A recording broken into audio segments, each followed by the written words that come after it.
یو صحیح حدیث کې راځي جناب رسول الله علیه الصلاۃ والسلام فرمایي سلسله الصحیحه کې مشته صحیح الترغیب کې د حدیث تره رسول الله علیه الصلاۃ والسلام فرمایله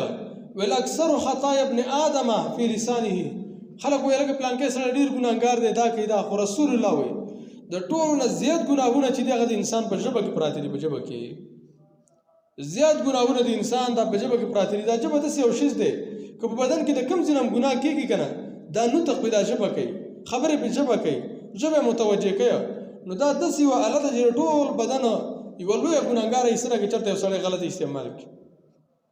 نو نبی علی صلوات و سلام فرمایل ول د بنی آدم غټه ګناه لوی ګناه ډیر ګناهونه د په ژبه کې پراته دي بعض وخت به انسان باندې مصیبت راشي شرکی الفاظ د خلې نه وځي یا دغه شان د نور کنځل اراده به دین ته وکي اسلام ته وکي په دې سره ګورې سړی الله سبحانه و تعالی جهنم ته گزاري قران کریم کې الله سبحانه و تعالی وی ولا تقولوا لما تصف السنتكم الكذب هذا حلال وهذا حرام لتفتروا على الله الكذب بعض وخت به سړی راولګيږي الله سبحانه و تعالی ورته یو څه حلال کړي دا به حرام وي یو څه به الله سبحانه و تعالی حرام کړي دا به حلال وي دام په الله سبحانه و تعالی باندې دروغ دي او الله سبحانه و تعالی دا سړی به چرته کامیاب نشي به وي متاع قليل ولهم عذاب الیم دې سړی ته الله سبحانه و تعالی لوی لوی عذابونه ورکي غټ غټ عذابونه به ته ورکي بعض خلک زموږ استاد معاشره کې وای دا کوم چې پارامي چرګوله دا حرام دی دا خبره ورته ځانه دا خبره ده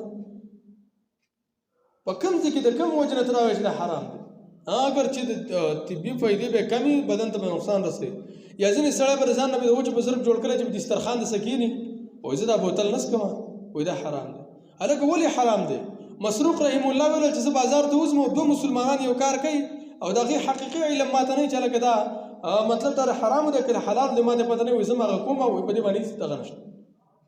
حضرت عائشہ رضی الله تعالی عنها متبنا ده وستر لګي چې 50 په دسترخوان باندې کې نه زه بوتل نس کوم ولې نس بزانه بشه بزرګو بزانه جوړ کی په دې کې هیڅ حرج نشته هیڅ شوبه به نشته اگر چې ځنې کمپلین دي سدي لکه ځنې د پیپسین او غیره د اسرائیل او غیره کړه دغه چې راځي نه کې سړی د روز نه بایکاټو کې چاغي ته دنیاوی نقصانات ورسیږي خبره ده ورې کې نور په دې کې د حرمت سنشته چې د خلک دا خبرې کوي نو کوم سيزونه ته چې الله سبحانه و تعالی حلال ویل هغه ته حلال ویل کوم ته چې حرام ویل هغه ته حرام ویل بنی اسرائیل په ځان باندې څه حرام کړی دا شان القرآن الكريم کې الله سبحانه وتعالى قل انما حرم ربي الفواحش ما ظهر منها وما بطن والاثم والبغي بغير الحق الله سبحانه وتعالى چې حرام کړی دي